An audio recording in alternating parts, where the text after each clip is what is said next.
एक मोठी बातमी खोक्याची आहे। सतीश उर्फ खोक्या भोसलेची आहे। भोसलेच्या घरावरती वनविभाग बुलडोझर फिरवलाय। खोक्या भोसलेच्या शिरूर कासार या गावात असलेल्या ग्लास हाऊसवर बुलडोझर फिरवण्यात आलाय। वनविभागाच्या जागेवर हे अनधिकृतपणे घर बांधण्यात आलं होतं, त्यामुळे आता वनविभागानं ही कारवाई केली आहे। याआधी वनविभागानं नोटीस पाठवली होती, मात्र 48 तासांमध्ये कोणतंही उत्तर न आल्यानं ही कारवाई करण्यात आली। खोक्या भोसले याच्यावर मारहाणीचा गुन्हा दाखल झाल्यानंतर त्याच्या घरावर वनविभागानं धाड टाकली आणि त्यावेळी धारदार शस्त्र, जाळी, वाघूरसह आणि अनेक गोष्टी वनविभागाला आढळल्या। प्राण्यांचं मांस देखील पोलिसांना आढळलं। खोक्यानं शेकडो वन्यजीव, हरिण, काळवीट, ससे, मोरांची शिकार केली असल्याचा गंभीर आरोप वन्यजीव प्रेमींनी केलाय। तसंच हरणांच्या पार्ट्या केल्याचे अवशेषही सापडत असल्याचा दावा करण्यात आला। सतीश उर्फ खोक्या भोसलेवरच्या घरावरती आज वन विभाग आणि पोलिसांनी मोठी कारवाई केलेली आहे। या घरावरती ही नोटीस चिटकवण्यात आलेली आहे। हेच ते घर आहे। आपण पाहू शकतो कशा पद्धतीची ही नोटीस आहे। हीच ती नोटीस आहे। सतीश निराळ्या भोसले, दिलीप सतीश भोसले, अर्चना गुड्ड्या भोसले ही संपूर्ण जे राहणार मंडळी आहेत ते शिरूर तालुका तहसील कार्यालयासमोरचे आहे। नोटीस जे आहे ते वन परिक्षेत्राधिकारी पाटोदा प्रादेशिक यांच्या कार्यालयाकडून ही नोटीस 11/3/2025 रोजीची ही नोटीस आहे। हे संपूर्ण चित्र जे आहे सतीश उर्फ खोक्या भोसलेच्या घरावरती ही नोटीस चिटकवण्यात आली होती। ही संपूर्ण कारवाई जी आहे आपण करताना पाहायला मिळते। दुसरीकडे पाहायला गेलं तर संपूर्ण ही जी नोटीस देण्यात आली, नोटीस नंतर ही कारवाई जी आहे ते आज वन विभागाकडून करण्यात आली। विशेष म्हणजे या ठिकाणी पाहायला लागेल आपल्याला, अगोदर सतीश भोसलेला रितसर 11/3/2025 रोजी नोटीस देण्यात आली। नोटीस नंतर त्यांनी घर न काढल्यामुळे स्वतः वन विभागाने आज मोठी कारवाई आज या ठिकाणी केल्याचं पाहायला मिळतंय। योगेश काशीद, बीड। खोक्याच्या घरावर बुलडोझर कसा चालला त्याची दृश्य आपण पाहतोय। हेच त्याचं घर, ग्लास हाऊस, त्याच्यावरती कारवाई करण्यात आली।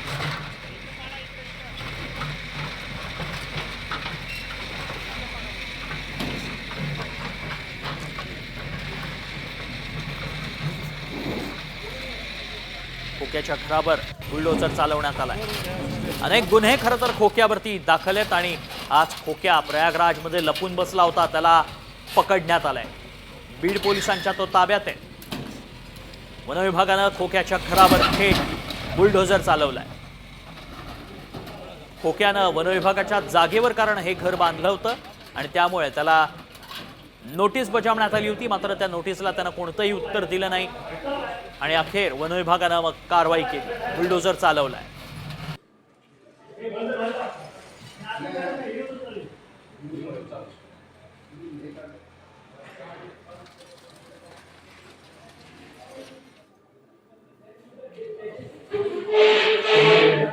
ग्राफिक्सच्या माध्यमातून पाहूयात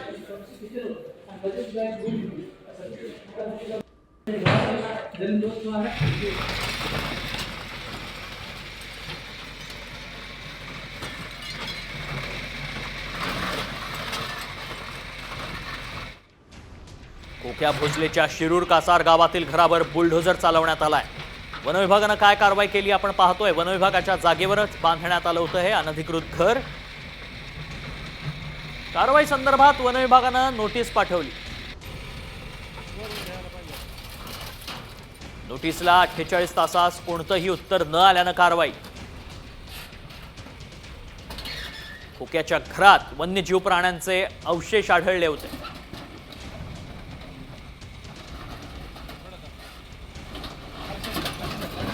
खोक्याच्या घरावर बुलडोझर चालवण्यात आला, कारण हे घरच अनधिकृत होतं। वनविभागाच्या जमिनीवर हे घर बांधण्यात आलं होतं आणि त्यामुळे अखेर खोक्याच्या घरावर बुलडोझर चालवण्यात आलाय।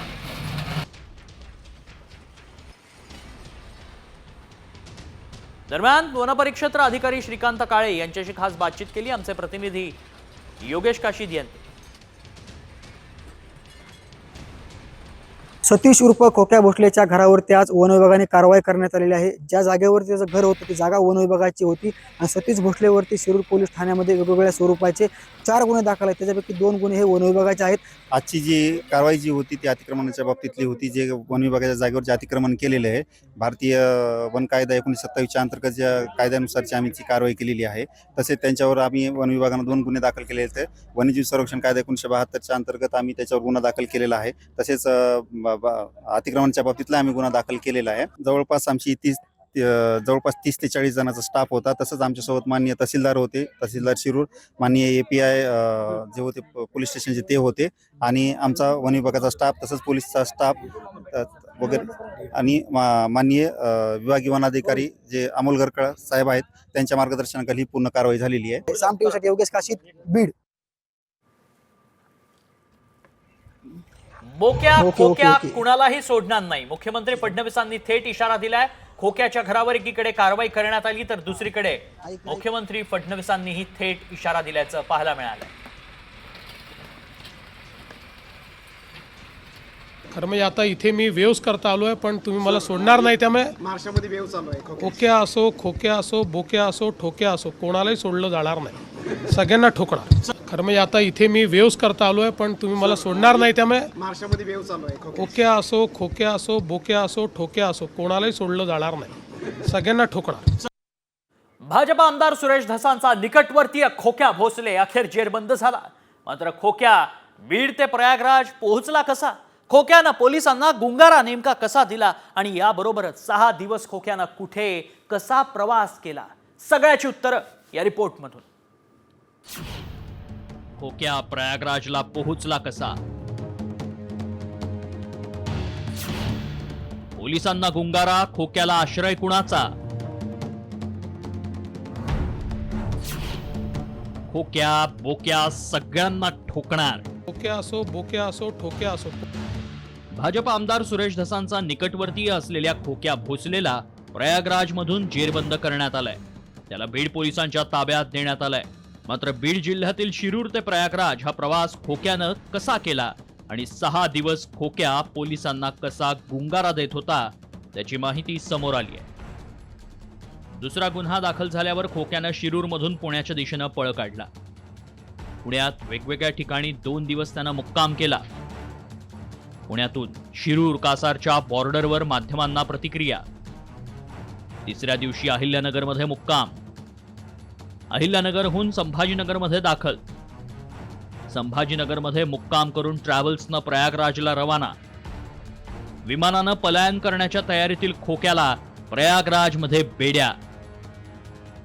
अमानुष मारहाण, पैशांची उधळपट्टी, हेलिकॉप्टरमधून केलेला माज आणि वन्यजीवांची कत्तल यामुळे खोक्या अडचणीत आला. याच कारनाम्यामुळे खोक्याला बेड्या ठोकण्यात आल्या आहेत. त्यानंतर आता खोक्या आणि त्याच्या बोक्याला कोणत्याही परिस्थितीत ठोकणार असल्याचा इशारा मुख्यमंत्री देवेंद्र फडणवीसांनी दिलाय. खरं म्हणजे आता इथे मी वेव्स करता आलोय, पण तुम्ही मला सोडणार नाही. त्यामुळे महाराष्ट्रामध्ये वेव चालू आहे. खोक्या असो, खोक्या असो, बोक्या असो, ठोक्या असो, कोणालाही सोडलं जाणार नाही. सगळ्यांना ठोकणार. खरं म्हणजे आता इथे मी वेव्स करता आलोय, पण तुम्ही मला सोडणार नाही. त्यामुळे महाराष्ट्रामध्ये वेव चालू आहे. खोक्या असो, खोक्या असो, बोक्या असो, ठोक्या असो, कोणालाही सोडलं जाणार नाही. सगळ्यांना ठोकणार. खोक्या 6 दिवस पोलिसांना गुंगारा देत होता. दरम्यान तो पुणे, अहिल्यानगर, संभाजीनगर ते प्रयागराज हा प्रवास कुणाच्या आशीर्वादानं करत होता? फरार असलेला खोक्या माध्यमांपर्यंत कसा पोहोचला? खोक्याला वाचवणारा आणि तो फरार असतानाही दिशा दाखवणारा आका कोण? याचा सखोल तपास होणार का? आणि खोक्याच्या आकालाही जेरबंद केलं जाणार का? याकडेच लक्ष लागलंय. योगेश काशीदसह ब्युरो रिपोर्ट, साम टीव्ही. सतीश भोसले उर्फ खोक्याला घेऊन पोलीस प्रयागराजहून बीडच्या दिशेनं आता रवाना झाले. प्रयागराज कोर्टानं खोक्याला ट्रान्झिट रिमांड दिला आणि त्याला उद्या शिरूर कासार न्यायालयामध्ये हजर करण्यात येणार आहे. खोक्याला पोलिसांनी प्रयागराजमधून अटक केली. त्याच्यावरती मारहाणीसह 3 गंभीर गुन्हे दाखल आहेत.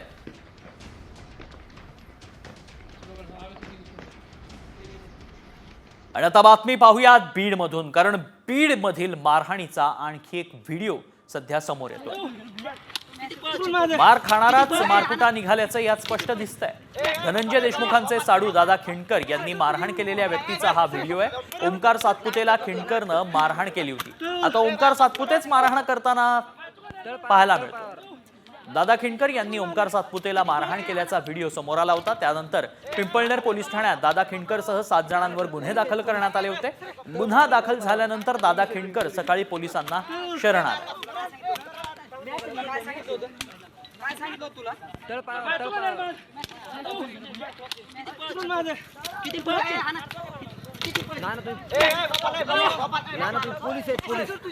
आणि या बीड जिल्ह्यातल्याच कुमशी गावात जमिनीच्या वादातून एका कुटुंबाला बेदम मारहाण करण्यात आल्याचं दिसतंय. कोर्टात सुरू असलेल्या जमिनीच्या वादातून ही मारहाण झाल्याचं बोललं जात आहे. तर 40 ते 50 गुंडांनी हातात शस्त्र घेऊन भिसे कुटुंबियांवर हल्ला केलाय. मारहाणीत भिसे कुटुंबीय गंभीर जखमी झालेत. त्यांच्यावर जिल्हा रुग्णालयात उपचार सुरू आहेत.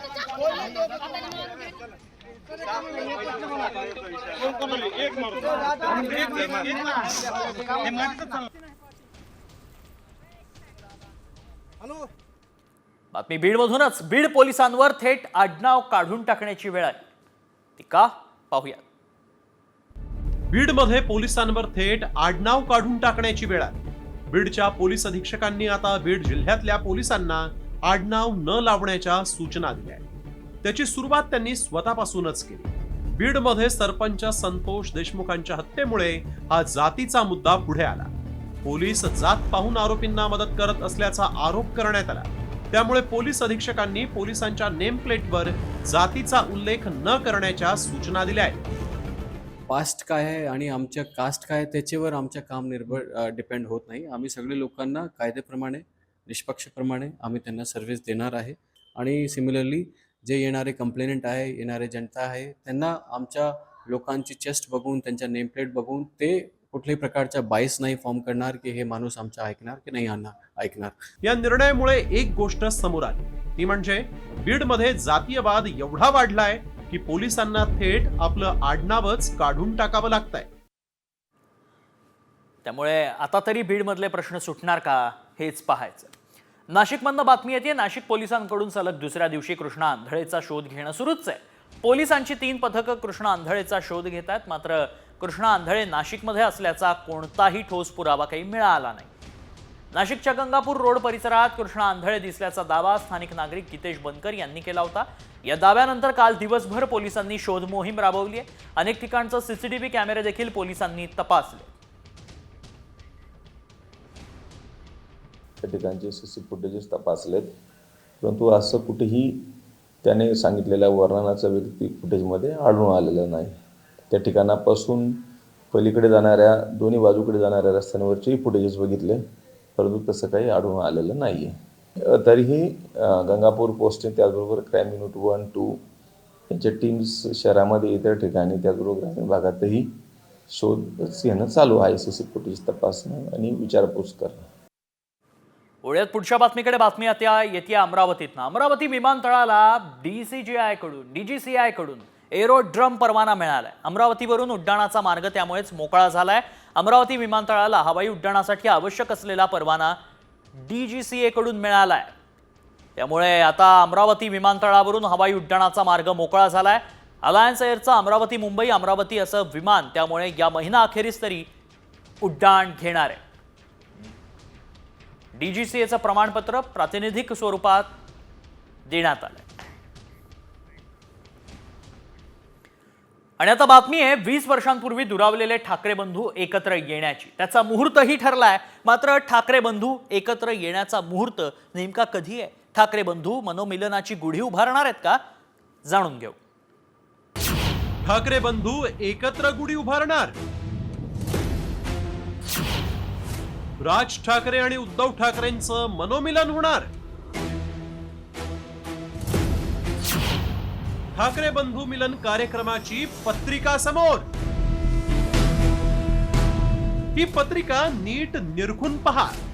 कोट्यावधी मराठी माणसाला पडलेल्या एका मोस्ट वॉन्टेड प्रश्नाचं उत्तर तुम्हाला ही पत्रिका पाहिल्यानंतर मिळणार आहे. ही पत्रिका आहे 20 वर्षांपूर्वी दुरावलेल्या ठाकरे बंधूंना एकत्र करणाऱ्या मोठ्या सोहळ्याची.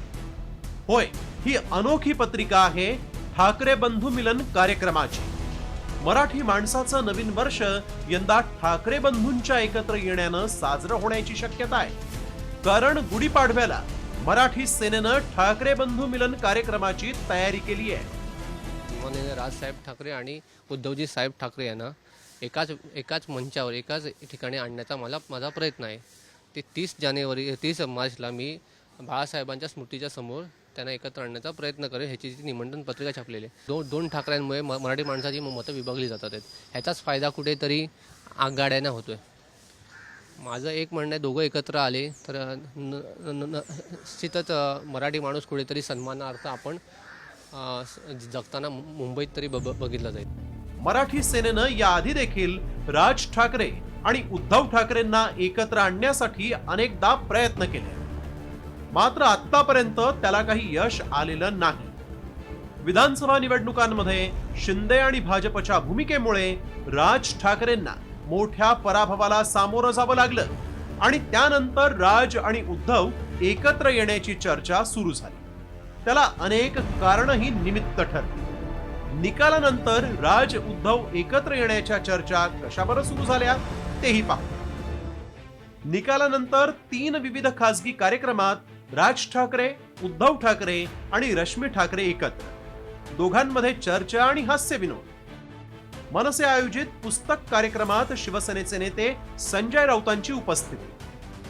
ईव्हीएम संदर्भात मनसेची आणि शिवसेनेची भूमिका एकच, संजय राऊतांचं वक्तव्य.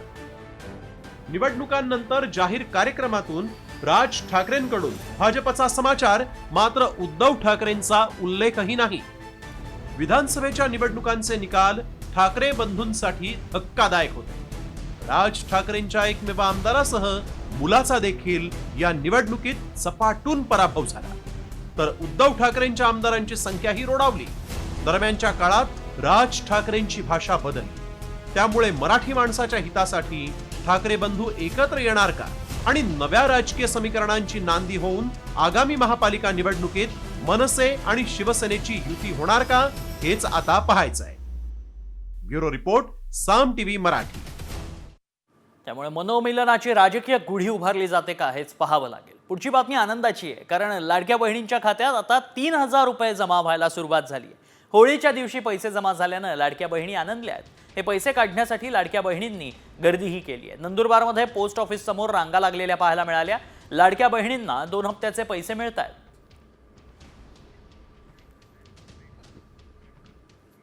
बातमी पुढची. राज्य सरकारच्या लाडकी बहिणी योजनेचा मोठा फटका हा इतर विभागांना बसला असल्याचं दिसतंय. लाडकी बहिणी योजनेसाठी इतर विभागांचा निधी अर्थ विभागानं वळवला असल्याचं स्पष्ट झालंय. सामाजिक न्याय विभागाचा 3000 कोटी तर आदिवासी विभागाचा तब्बल 4000 कोटींचा निधी अर्थ विभागानं वळवलाय. त्यामुळे समाज कल्याण आणि आदिवासी विभागाच्या अनेक योजनांना कात्री लागण्याची शक्यता आहे. मात्र या निर्णयावर समाज कल्याण आणि आदिवासी या दोन्ही विभागांनी तीव्र नाराजी व्यक्त केल्याची ही माहिती मिळते. मुख्यमंत्र्यांना साहेबांना सुद्धा बोलणार आहे, अर्थमंत्री साहेबांना सुद्धा बोलणार आहे आणि त्यांना सांगणार आहे की करू नका. ही जर एकदा प्रथा पडली तर मग हा डिपार्टमेंट सामाजिक न्याय आणि आदिवासी विभाग हा इतर विभागासारखा होईल. हे काय सार्वजनिक बांधकाम खातं नाही आहे किंवा इतर खात्यासारखं खातं नाही आहे. याच्यामध्ये ग्राउंडच्या माणसाशी असलेला टच हा मग आपला संपेल. बातमी विद्यार्थ्यांसाठी अतिशय महत्त्वाची आहे, कारण विद्यार्थ्यांचं भविष्य ठरवणाऱ्या 12वीच्या पेपरची शिक्षिकेच्या हलगर्जीपणानं राख झाली आहे. मात्र हे प्रकरण काय, शिक्षण मंत्र्यांनी नेमकं काय म्हटलंय पाहू. 12वीचे पेपर जळून खाक, विद्यार्थ्यांचं भवितव्य राख, शिक्षिकेचा हलगर्जीपणा नडला. मानपाठ 1 करून विद्यार्थी 12वी बोर्डाच्या परीक्षेची तयारी करत असतात. मात्र इतकी मेहनत करून विद्यार्थ्यांनी लिहिलेल्या उत्तरपत्रिकांची एका शिक्षिकेच्या हलगर्जीपणानं अक्षरशः राग झालीय. विरार पश्चिमेकडे राहणाऱ्या एका शिक्षिकेनं सर्व नियम धाब्यावर बसवत 12वीच्या उत्तरपत्रिका तपासण्यासाठी चक्क घरी नेल्या आणि 10 मार्च रोजी या शिक्षिकेच्या घराला आग लागली आणि लागलेल्या आगीत या सर्व उत्तरपत्रिका जळून राख झालेल्या आहेत.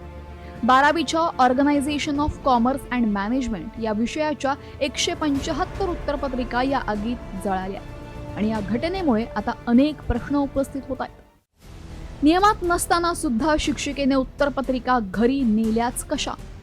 शिक्षिकेला उत्तरपत्रिका घरी न्यायला कुणी परवानगी दिली? अशा पद्धतीने नियम धाब्यावर बसवून अजून किती शिक्षक उत्तरपत्रिका घरी नेतात? जळालेल्या उत्तरपत्रिका ज्या विद्यार्थ्यांच्या आहेत त्यांचं नुकसान कसं भरून काढणार? पुन्हा असे प्रकार घडू नयेत यासाठी प्रशासन काय काळजी घेणार? दरम्यान शालेय शिक्षण मंत्र्यांनी या घटनेची गंभीर दखल घेत संबंधितांवर कारवाईचे आदेश दिले. ज्या प्राध्यापक महोदयांनी या उत्तरपत्रिका घरी दिलेल्या असतील त्यांच्यावर पण कारवाई केली जाईल. ज्यांच्या घरी ही घटना झालेली आहे त्यांच्यावर पण त्या ठिकाणी कारवाई केली जाईल. त्यातल्या त्यात सुदैवाने या उत्तरपत्रिका ऑलरेडी यापूर्वीच तपासल्या गेलेल्या आहेत. त्याची गुणपत्रिका ऑलरेडी शाळेमध्ये सबमिट करण्यात आलेली आहे आणि त्यामुळे विद्यार्थ्यांना काळजी करण्याचं काही कारण नाही. संबंधित शिक्षिकेवर आणि शाळेवर जरी कारवाई झाली तरी शिक्षकांच्या या हलगर्जीपणामुळे ज्या विद्यार्थ्यांचं नुकसान झालेलं आहे ते भरून निघणार का? काही दिवसांपूर्वीच नवी मुंबईमध्ये उत्तरपत्रिकांचा एक गठ्ठा रस्त्यावर पडलेला आढळला. तर लातूरमध्ये चालत्या बसमध्ये एक शिक्षक पेपर तपासताना दिसला. त्यामुळे राज्यभरातले अनेक शिक्षक नियमांना बगल देत उत्तरपत्रिका घरी नेत असल्याचं समोर आलंय. आणि अशा शिक्षकांवर कडक कारवाई होणार का हेच पाहणं महत्त्वाचं ठरतं. हा एक प्रकरण जे आहे ते खरं तर गंभीर आहे, कारण 12वीच्या मुलांच्या भवितव्याचा प्रश्न आहे. आता या मुलांच्या एकूणच उत्तरपत्रिका जळाल्यामुळे त्यांचं भवितव्य कसं असेल आणि कशा पद्धतीनं आता त्यांना पुढचा मार्ग असेल असे अनेक सवाल या निमित्तानं उपस्थित होत आहेत. कॅमेरा पर्सन विक्रम सवई, वैदेही काणेकर, साम टीव्ही न्यूज, विरार. पुढच्या बातमीकडे वळूयात. लक्षवेधी प्रश्न मांडण्यासाठी खंडणी मागितल्याचा ऑडिओ बॉम्ब भाजप आमदारानं विधिमंडळातच फोडला आणि त्यामुळे खळबळ माजली. खंडणी मागणारा आमदार कोण आणि हे सगळं प्रकरण काय बघूया. परिणय फुकेंचा एजंट बॉम्ब. लक्षवेधी लावण्यासाठी पैशांची मागणी. विधिमंडळात फुकेंकडून ऑडिओ क्लिप. हे प्रश्न का लावायचं नाही किंवा लावल्यावर काय होणार किंवा अशा प्रकारच्या धमक्या देण्याचं व्हिडिओ क्लिप माझ्याकडे. भाजप आमदार परिणय फुकेंनी विधान परिषदेत एजंट बॉम्ब फोडलाय. विधिमंडळ अधिवेशनात प्रश्न विचारण्यासाठी लक्षवेधी न लावण्यासाठी एजंट्सकडून गडचिरोली जिल्ह्यातील राईस मिल मालकांना धमक्या देत खंडणी मागितल्याचा आरोप फुकेंनी विधान परिषदेत केलाय. तर सरकारनं खंडणीखोर एजंटवर कारवाईचं आश्वासन दिलंय. काल या संदर्भातला प्रश्न एलएक्यू खालच्या सभागृहात विधानसभामध्ये मांडण्यात आलेला आहे. त्या प्रश्न मांडण्याच्या दिवसाच्या 2 दिवसाआधीच्या काही ऑडिओ क्लिप, काही फोनवरच्या संभाषणाच्या, काही त्या या राईस मिलर्सच्या ऑफिसमध्ये काही एजंट टाईपचे जे लोक आहेत जे हे प्रश्न का लावायचं नाही किंवा लावल्यावर काय होणार किंवा अशा प्रकारच्या धमक्या देण्याचं व्हिडिओ क्लिप माझ्याकडे. ते मी आज माननीय गृहमंत्र्यांना, माननीय मुख्यमंत्र्यांना या संदर्भातली सूचना दिलेली आहे. गरीब कुटुंबांना जे तांदूळ जाते ते निकृष्ट दर्जाचं जातं आणि या बाबतीमधले कुठलीही हलगर्जी ही सहन केली जाणार नाही. कुठल्याही राजकीय पक्षाचे कोणी असू द्यात त्यांच्यावरती कडक कारवाई केली जाईल. आणि जर का अशा पद्धतीने कोणी ब्लॅकमेल करत असेल, कोणी ह्या जो काही अपव्यवहार चाललाय त्याचा कोणी गैरफायदा घ्यायचा प्रयत्न करत असेल त्यांच्यावरती देखील कडक कारवाई ही केली जाईल. मात्र या प्रकरणी परिणय फुकेंनी विधान परिषदेत केलेले आरोप काय आहेत पाहूया. विधानसभेत प्रश्न लावण्यासाठी नेत्यांच्या एजंटकडून पैशांची मागणी. लक्षवेधी लावून कारवाई करू, राईस मिलर्सना धमकी. राईस मिल बंद करून जेलमध्ये टाकण्याच्याही धमक्या. विरोधी पक्षातील आमदारांच्या राईट आणि लेफ्ट हँडचा सहभाग. एजंट सोबतच्या संवादाची ऑडिओ क्लिपही विधिमंडळात सादर. या गंभीर प्रकरणात आता मुख्यमंत्री फडणवीसांची एंट्री झाली आहे. परिणय फुकेंनी या ऑडिओ क्लिप मुख्यमंत्री फडणवीसांच्या हाती सोपवल्या. तर नाना पटोलेंनी मात्र परिणय फुकेंचाच समाचार घेण्याचा इशारा दिलाय. कितीतरी जागेवर आमदार देत आहेत आणि या ज्या धमक्या ज्या मी स्पेसिफिक बोलून राहिलो, या ज्या सगळं जे झालं ते एका नेत्याचे राईट आणि लेफ्ट हँड जे होते त्या दोघांचं एक राईट हँडचा ऑडिओ क्लिप आणि लेफ्ट हँडचा व्हिडिओ क्लिप आहे. खालच्या सभागृहात असं होत नाही, पण वरच्या सभागृहात काही होत असेल तर विरोधी पक्षाच्या वतीनं सत्ता पक्षाच्या या आमदाराचा योग्य समाचार घेण्याची व्यवस्था आम्ही सोमवारी करू.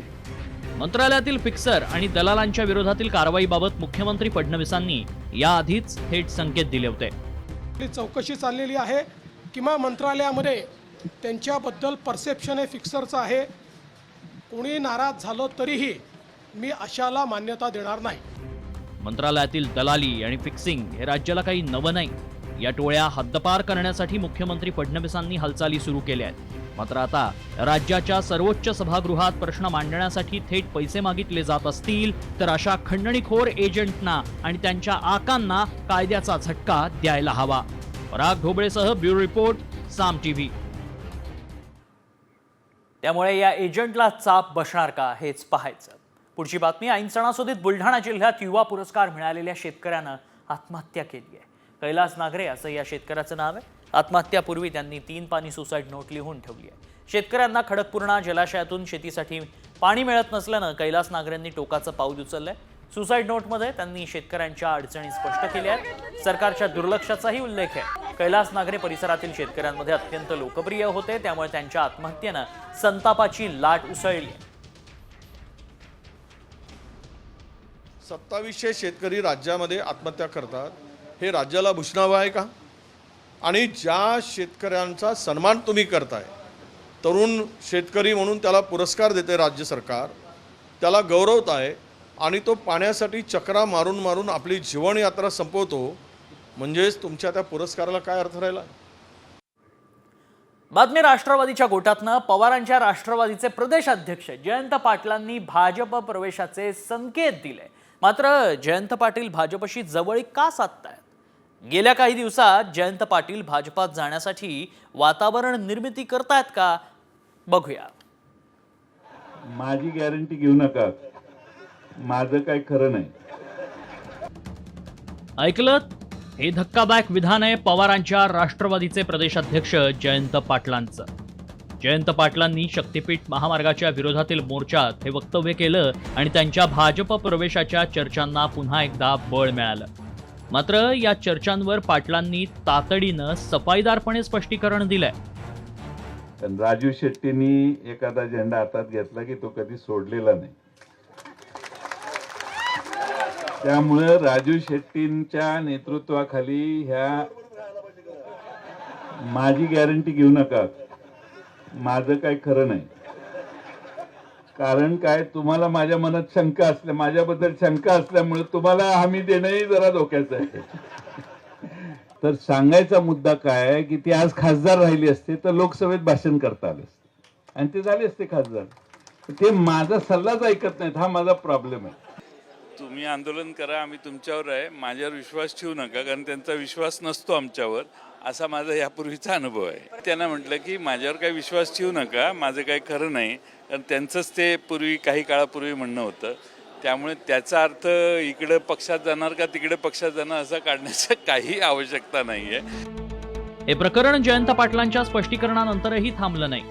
आता त्यात हसन मुश्रीफांनी पाटलांच्या नाराजीचं गुपित फोडलंय, तर काँग्रेसनंही पाटलांच्या नाराजीच्या चर्चांना दुजोरा दिलाय. विधानसभेच्या निवडणुकीच्या निकालानंतर महायुतीला प्रचंड यश लाभल्यानंतर जयंत पाटील साहेबांचा नाराज आहे ते नक्की. मला एकदा ते नागपूरला बोलून त्यांनी दाखवलं होतं, मुश्रीफ साहेब माझं मन कशात लागत नाही असं ते म्हणाले होते. आता मला काय वाटतं की 5 वर्ष ही सगळं टिकवणं, पक्ष टिकवणं सत्तेत नसताना हे फार अवघड गोष्ट आहे. मला वाटतं त्यांना त्याची कल्पना आली आणि जाण आली असावी. नाही, आता जयंत पाटील मोठे नेते आहेत, एका पक्षाचे प्रदेशाध्यक्ष आहेत. जरा आजकाल त्यांची नाराजी थोडी बहुत दिसते आहे. काय म्हणजे असं जाणवत आहे त्यांच्या बोलण्यातून, पण त्यांच्या बोलण्याचा अर्थ नेमका काय हे आपण अंदाजच बांधू शकतो. पण जयंत पाटील जे फार सिनियर आहेत, 8 वेळचे आमदार आहेत, अनेक पदावर काम केलेलं आहे.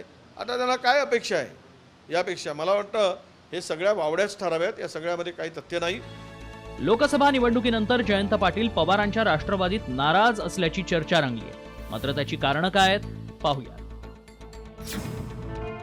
राष्ट्रवादीत प्रदेशाध्यक्ष पदावरून असलेला सुप्त संघर्ष, साखर कारखान्याला आवश्यक असलेली आर्थिक मदत, विधानसभा निवडणुकीत घसरलेलं मताधिक्य, मतदारसंघातील कामं मार्गी लावण्यासाठी सत्तेला प्राधान्य, मंत्रिमंडळातील खुणावत असलेलं एक रिक्त मंत्रिपद. नेमकी जयंत पाटलांची हीच नाराजी हेरून अजित पवारांनीही सभागृहातच साद घातली होती. त्यावेळी जयंत पाटलांनी योग्य वेळेचा दाखला देत सूचक संकेत दिले.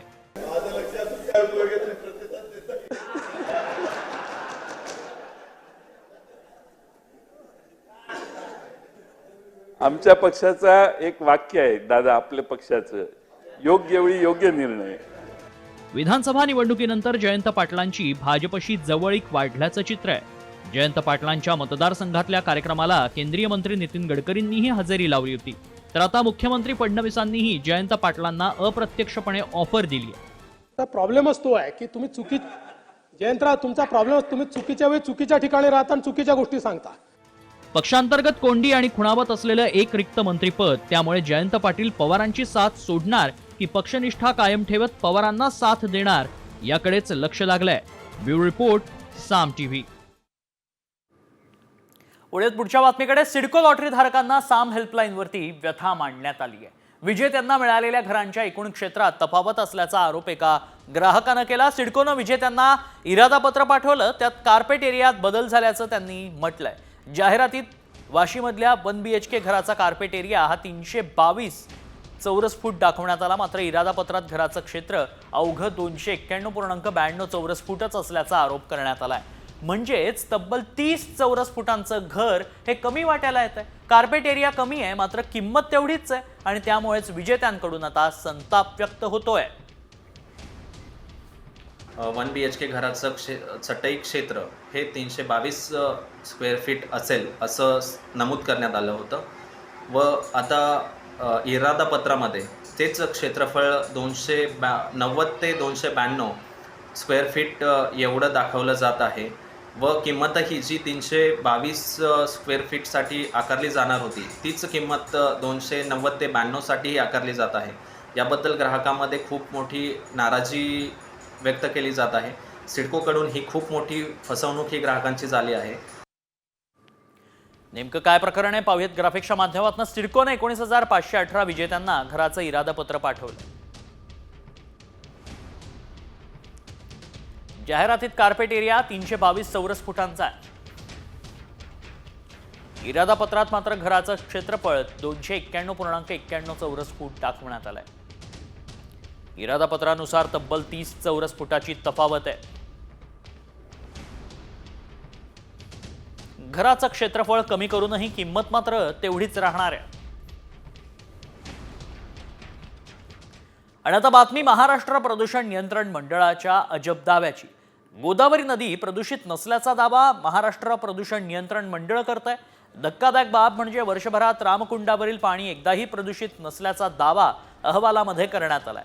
विशेष म्हणजे गोदावरी नदीपात्रात अनेक ठिकाणी गटार आणि नाल्यांचं पाणी सोडलं जात आहे. त्यामुळे महाराष्ट्र प्रदूषण नियंत्रण मंडळाच्या अहवालावरच आता शंका उपस्थित केली जाते. जे काही विभागीय आयुक्त यांच्या अध्यक्षतेखाली जी माननीय उच्च न्यायालयाने जी समिती बनवलेली गोदावरी प्रदूषण मुक्तीसाठी, मग ते सर्व खोटं आहे का? आज हजारो कोटी रुपये गोदावरी नदीच्या पुनर्जीवनासाठी येणारे, प्रदूषण मुक्तीसाठी येणारे, STP येणारे, हे सर्व खोटं आहे का? MPCBचे अधिकारी AC केबिनमध्ये बसून खोटे नाटे हे जे काही रिपोर्ट वगैरे बनवतात आणि शासनाची आणि येणाऱ्या भाविकांची जे फसवणूक करतात, तर त्यांच्यावर फौजदारी स्वरूपाच्या फसवणुकीचा 420चा गुन्हा दाखल व्हायला पाहिजे ॲक्च्युली. आणि लॅब टेक्निशियन जो कोणी असेल आणि संबंधित अधिकारी असेल त्यांना ऑन दी स्पॉट हे पर्यावरण मंत्र्यांनी लगेचच्या लगेच हे त्यांनी सस्पेंड केलं गेलं पाहिजे. मुंबईत होळी धुलीवंदनाच्या दिवशी DJ लाऊडस्पीकरला बंदी घातल्यानं संजय राऊतांचा संताप झाल्याचं दिसतंय. प्रदूषणाबाबत एवढीच सरकारचा काळजी आहे तर मग महाकुंभमेळ्यात गटारगंगेत भाविकांना डुबकी का मारू दिली, असा संतप्त सवाल राऊतांनी विचारलाय. गंगेच्या प्रदूषित पाण्याबाबत हरित लवादाचा रिपोर्ट असताना या पाण्यात स्नान का करू दिलं असे सवाल त्यांनी उपस्थित केले. त्यामुळे आणखी नवा वाद निर्माण होण्याची शक्यता आहे. होळीला परवानगी मिळत नाही आहे, गणपती उत्सवावर बंधन आहे, दिवाळीत फटाक्यांवर बंधन आहे. ठीक आहे, आम्हालाही माहिती आहे पर्यावरण वगैरे काय आहे ते. मग पर्यावरणाची इतकीच काळजी आहे तर गढूळ पाण्यामध्ये महाकुंभला लोकांना स्नान का करायला लावलं?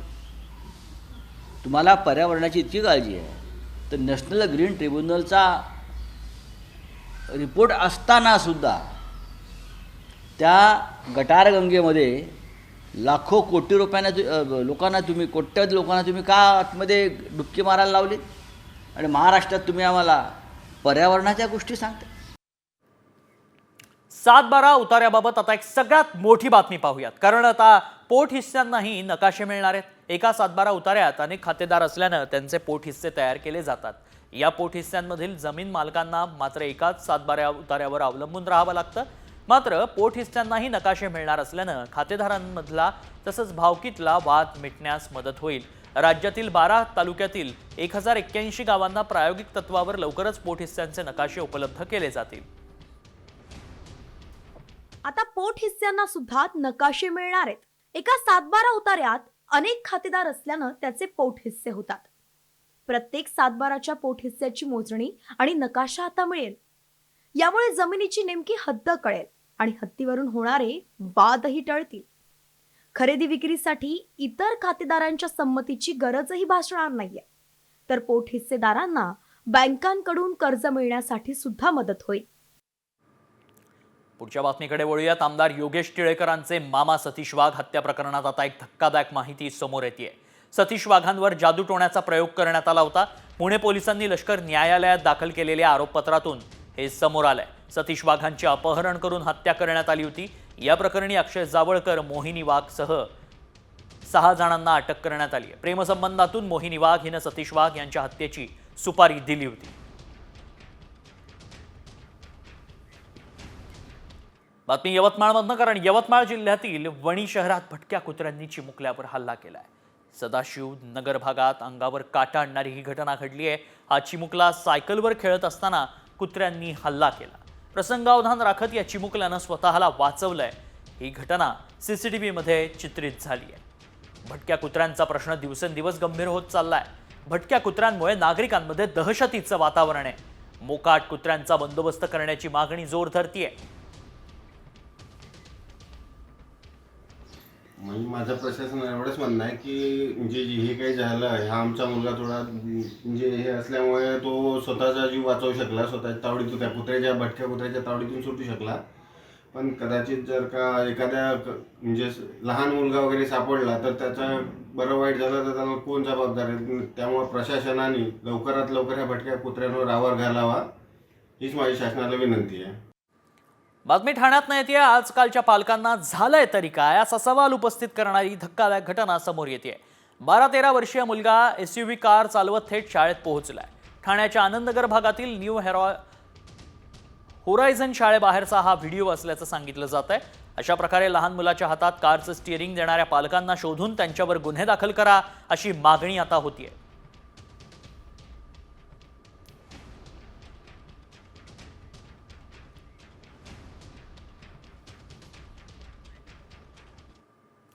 पुढच्या महत्त्वाच्या बातमीकडे. बातमी आहे पुण्यात. पुण्यातील स्वारगेट लैंगिक अत्याचार प्रकरणी आरोपी दत्ता गाडेला जन्मठेप होण्याची शक्यता आहे.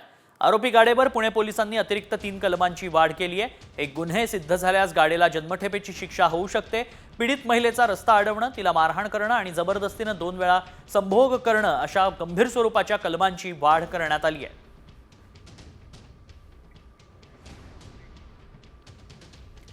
स्वारगेट बलात्कार प्रकरणानंतर पुणे पुन्हा एकदा हादरलंय. पुण्यात पुन्हा एका तरुणीवरती अत्याचाराची घटना घडली आहे. पुण्यातील भारती विद्यापीठ परिसरात ही घटना घडली आहे. या तरुणीची काही दिवसांपूर्वी सोशल मीडियावरून एका तरुणासोबत ओळख झाली. त्यानं तिचा फोटो व्हायरल करण्याची धमकी देत गैरफायदा घेतला आणि शरीर संबंध ठेवले आणि त्यानंतर लग्न करण्यासाठी तगादा लावला. इतकंच नाही तर लग्न न केल्यास ठार मारण्याची धमकी दिली. मुलीनं थेट पोलीस स्टेशन गाठलं. 26 फेब्रुवारीला या प्रकरणी गुन्हाही दाखल झालाय. मात्र गुन्हा दाखल झाला तेव्हापासून आरोपीवर कुठलीच कारवाई झालेली नाही असा आरोप तरुणीनं केला आहे. माझी मागणी अशी आहे की त्याने काही केल्यावर माझ्यावरती कोयता विता तो डायरेक्टली फोटोज अँड ऑल टाकतोय. त्यानंतर पोलीसवाले ॲक्शन घेणार आहे, त्यानंतर अरेस्ट करणार आहेत का त्याला. हो, मला भीती वाटते कारण की ते मला सारखे सोशल मीडिया थ्रू धमकी देत आहेत मारून टाकायची येणार की यावेळेस मारूनच टाकतो त्यानंतर केस देऊ. सिंहगड पोलीस स्टेशनला 00 नंबरने गुन्हा दाखल झालेला आहे. त्यामध्ये बलात्काराचा गुन्हा दाखल करून तो आमच्याकडे तो वर्ग करण्यात आले. त्यानंतर 26 फेब्रुवारीला भारती विद्यापीठ पोलीस स्टेशनला तो गुन्हा वर्ग करण्यात, त्याचा तपास महिला अधिकारी यांच्याकडे देण्यात आले. अक्षय शिंदे बनावट एन्काउंटर प्रकरणी दाखल याचिकेवर सुनावणी पूर्ण झाली आहे. मुंबई हायकोर्टानं याबाबतचा निर्णय राखून ठेवलाय. एन्काउंटर प्रकरणी संबंधित पोलीस अधिकाऱ्यांवर गुन्हा नोंदवावा की नाही यावर कोर्ट निकाल देणार आहे. दंडाधिकाऱ्यांच्या अहवालात पोलिसांच्या भूमिकेवर बोट ठेवण्यात आलं आणि कुटुंबियांची मागणी आहे तर कायद्यानं गुन्हा नोंदवायलाच हवा अशी मागणी तक्रारदारांचे वकील आणि अमायकस क्युरी मंजुळा राव यांनी केली. मात्र चौकशी रिपोर्ट आल्याशिवाय राज्य सरकार FIR दाखल करणार नाही असं विशेष सरकारी वकील अमित देसाई यांनी स्पष्ट केलं आहे.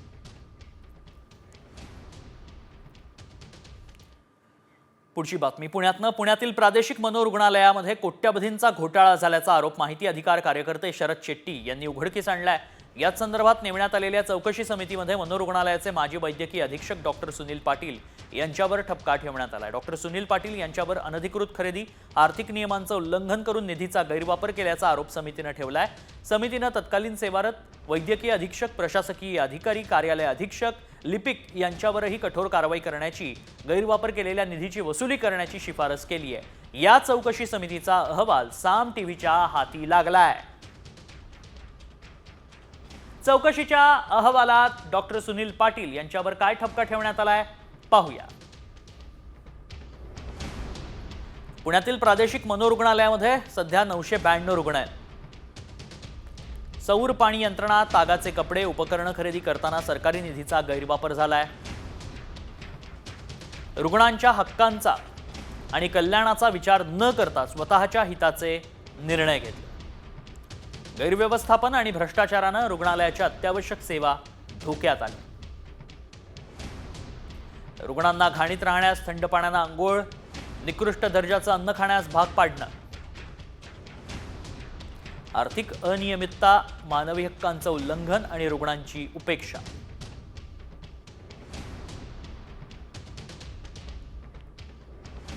पेशेंट को जो गर्म पानी का जो सोलर का सिस्टम है, हाँ, तो ठंडा पानी में ना रहे, हाँ, तो वो सोलर का कुछ अपने को डॉक्युमेंट चाहिए. या प्रकरणी माहिती अधिकार कार्यकर्ते शरद शेट्टी यांनी केलेल्या स्टिंग ऑपरेशन मध्ये डॉक्टर सुनील पाटील यांनी धक्कादायक उत्तरं दिली आहे. प्रोसेस में उसको क्या किया था अपन ने, उसके 5 बिल थे. हाँ, उसको मटेरियल लाने के लिए अपन ने पूरा उसका ऑर्डर दिया पहले, मटेरियल डाला पहले पूरा, जो लगता है उसकी 3 बिल निकाल दिए अपन ने, 2 बिल अभी अपने बचे हुए हैं, बराबर है. तो वो अभी पूरा जो है, अभी कल बात हुई मेरी, उसकी एक वार्ड में ठंडा पानी नहीं पहुंच रहा, इसलिए वो बंद है अभी, बाकी 90% सब चालू हो गए. अच्छा, इससे कोई प्रॉब्लम नहीं है. अच्छा, और दूसरा बात सर के जो साफ सफाई का जो कॉन्ट्रैक्ट है, वो तो है, जो टॉयलेट जो है इतना गंदा है टॉयलेट, और बाहर जो पूरा प्रॉब्लम है उसमें क्या है, वो जिसको कॉन्ट्रैक्ट दिया है लोकराज्य संस्था, तो उसको अभी तक कंटिन्यूशन नहीं था. अच्छा, बराबर है. उसका जनवरी महीने से पेमेंट दिया हुआ नहीं है, उसका कंटिन्यूशन नहीं था. अभी कंटिन्यूशन आया पर अभी पैसे नहीं आए. तो क्या हुआ इसमें फिर, अगर वो सामने वाला जो कॉन्ट्रैक्टर है उसने अगर उसकी तरफ से पैसा नहीं दिया, बराबर है. याबाबत हा सर्व घोटाळा उघडकीस आणणाऱ्या माहिती अधिकार कार्यकर्ते शरद शेट्टी यांच्याशी बातचीत केली आमचे प्रतिनिधी सागर आभाड यांनी. प्रादेशिक मनोरुग्णालयामध्ये 1 कोटीच्या वरती भ्रष्टाचार झाल्याचं निष्पन्न झालेलं आहे. और खाना भी बराबर नहीं मिल रहा था. फिर उसके बाद वो उसका भी ऑडिटर लोगों ने उसका भी ये निकाले, उसमें प्रॉब्लम निकाले उनका. और साफ़ सफाई का मुद्दा जो था वो बहुत पहले से था. इतना गंदगी था उसमें, तो अपना जो वो लोग अगर फुटपाथ में भी सोते तो उनको इतना गंदगी नहीं मिलता था. हाँ, तो उसमें क्या हो गया कि जितना स्क्वायर फीट जो काम नहीं किए उसका भी पैसा इन्होंने कॉन्ट्रैक्टर को दिए. हाँ, ये बहुत बड़ा 14,20,000 से 70,000 हर महीना ये लोग कॉन्ट्रैक्टर को देते थे, और उधर 5 लाख का भी काम नहीं हो रहा था. याबाबत येरवडा प्रादेशिक मनोरुग्णालयाचे आत्ताचे वैद्यकीय अधीक्षक श्रीनिवास कोलाड यांनी रुग्णांना न्याय मिळवून देण्यासाठी योग्य ती कारवाई केली जाईल असं म्हटलंय. ती बाब खरी आहे. मी 7 मार्च 2024 पासून इथं रुजू आहे. रुजू झाल्यापासून मला तरी पेशंट अंतर्वस्त्र घालतात असं काही दिसून आलेले नाही. पण फाईल तपासले असता मला असं आढळून आलं ते खरेदी केलेले आहेत. तर ते वापरवलं पाहिजे होतं पेशंटला. दुर्दैवाने असं झालं नाही. पण खर्च होऊन सुद्धा रुग्णांचा हक्क जे होता त्यांना गरम पाणी मिळणं ते झालं नाही.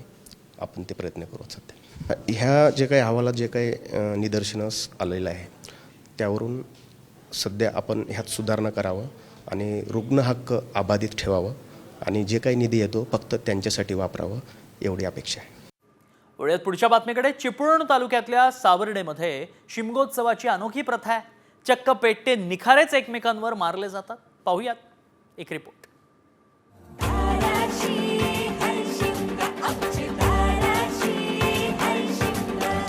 होळी रे होळी पूर्णाची पोळी आणि सावर्डे गावात इकडून बी गोळी तिकडून बी गोळी. होळी रे होळी पूर्णाची पोळी साहेबाच्या पोटात बंदुकीची गोळी. अहो सावर्डे गावची होळी जणू काय गोळी बारच, कसं नुसतं पिंगरीगत.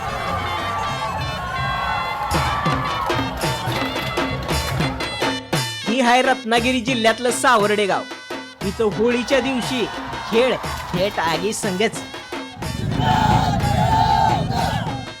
आणि खेळ बी म्हणजे साधा सुद्धा नाही, थेट जळती लाकडं एकमेकाच्या अंगावर फेकायची, ही बी रात्रीच्या अंधारात.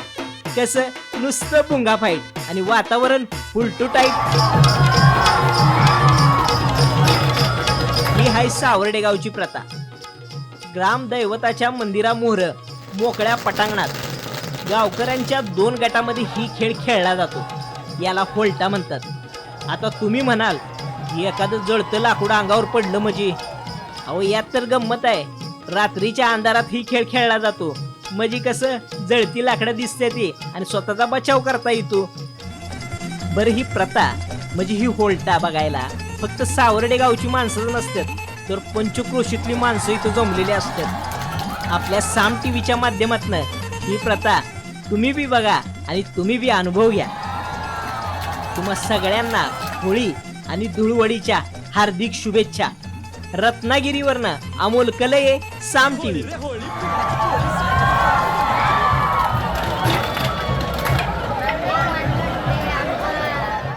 आणि सगळीकडेच होळीचा उत्साह आहे, कारण कोकणात रायगड जिल्ह्यातही होळीचा उत्साह शिगेला पोहोचलाय. कोळीवाड्यांमध्ये मोठ्या उत्साहात होळी साजरी केली जाते. रात्रीच कोळीवाड्यात ठिकठिकाणी होळ्या पेटवण्यात आल्या. रायगडमध्ये मुख्य होळीच्या आदल्याच दिवशी धाकटी होळी साजरी केली जाते. महिलांनी होळीची मनोभावे पूजा केली, नैवेद्य दाखवला. त्यानंतर मग डीजेच्या तालावर सर्वांनीच ठेका धरला.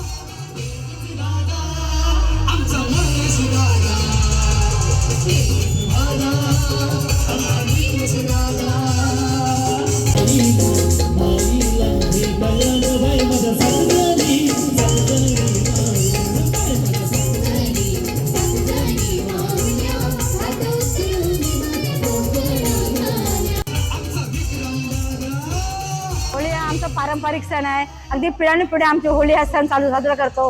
आमची होळी नवसाला पावणारी आहे. प्रत्येक मुलं म्हणजे आमच्या इथल्या एरियातली मुलं आदल्या महिन्यात पालखीचा सण असते, पालखीला मॅची खेळतात. ते होळीकडे प्रार्थना करतो की होळी माऊली आम्हाला पहिला नंबर मिळू दे.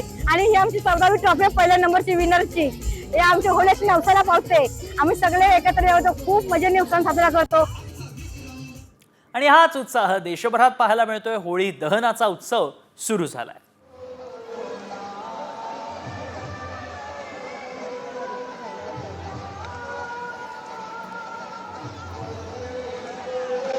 राजकीय गुंडगिरीची होळी आहे, तर कुठे भ्रष्टाचाराच्या विरोधातली होळी.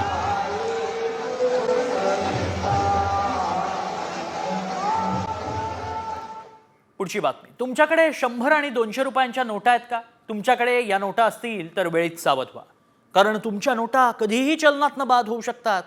हे आम्ही म्हणत नाही आहोत, तर तसा एक मेसेज सध्या व्हायरल होतोय. आणि त्यामुळे हा दावा खरा आहे का याची आम्ही पडताळणी केली. तेव्हा काय सत्य समोर आलंय बघूया. 100 आणि 200 रुपयांच्या नोटा बंद होणार. आता नवीन नोटा चलनात येणार. व्हायरल मेसेज मागचं सत्य काय? 100 आणि 200 रुपयांची नोट आता चलनातून बाद होणार असल्याचा दावा करण्यात आलाय. खरंच या दोन्ही नोटा चलनातून बाद होणार का? 100 आणि 200च्या नोटा चलनातून का बंद होणार आहेत असे अनेक प्रश्न उपस्थित होत आहेत. कारण 500ची नोट बंद आणि 2000ची नोट चलनात आली, त्यावेळी सुट्ट्या पैशांचे वांदे झाले होते. आता या दोन्ही नोटा बंद झाल्या तर काय होईल? या बदल्यात नवीन नोटा येणार आहेत का? 100 आणि 200ची नोट बंद झाली तर अनेकांना अडचण होऊ शकते. मात्र मेसेजमध्ये काय दावा केलाय पाहूया. 100 आणि 200 रुपयांची नोट बंद होणार, आणखी नवीन नोटा चलनात येणार. या नोटा चालणार नाहीत. हा मेसेज व्हायरल होत असल्यानं याची सत्यता जाणून घेणं गरजेचं आहे. पैसे हे सगळ्यात महत्वाचा विषय. त्यात सर्वसामान्यांना 100 आणि 200 रुपयांच्या नोटा अत्यंत महत्वाच्या आहेत. आता ऑनलाईन पेमेंटमुळे शहरी भागातील सुट्ट्या पैशांचा प्रश्न सुटलाय, मात्र ग्रामीण भागात अजूनही बऱ्याच ठिकाणी कॅश व्यवहार होतात। एक वेळ मोठी नोट बंद झाली तरी चालेल, मात्र छोटी नोट बंद झाल्यास खरेदी वेळी सुट्टे पैसे नसतील तर प्रचंड अडचण होते। त्यामुळे याची सत्यता पडताळून नक्की या नोटांचं काय होणार आहे ते जाणून घेणं गरजेचं आहे। आमच्या व्हायरल सत्य टीमनं याबाबत अधिक माहिती मिळवली। आमच्या टीमनं थेट RBIशी संपर्क साधला, त्यावेळी काय सत्य समोर आलं पाहूया। 100 आणि 200 रुपयांची नोट बंद होणार नाही। RBI दोन्ही नवीन नोटा चलनात आणणार। नवीन नोटेवर गव्हर्नर संजय मल्होत्रांची सही असेल। जुन्या 100 आणि 200च्या नोटाही सुरूच राहतील। भारतीय रिझर्व्ह बँकेचे गव्हर्नर संजय मल्होत्रा यांची स्वाक्षरी असलेली नवीन 100 आणि 200ची नोट जारी केली जाणार आहे। नवीन नोट आधीच्या नोटांसारख्याच असतील, जुन्या नोटाही चलनात राहतील, मात्र नोटा चलनातून बाद होणार असल्याचा दावा आमच्या पडताळणीत असत्य ठरलाय। ब्युरो रिपोर्ट, साम टीव्ही।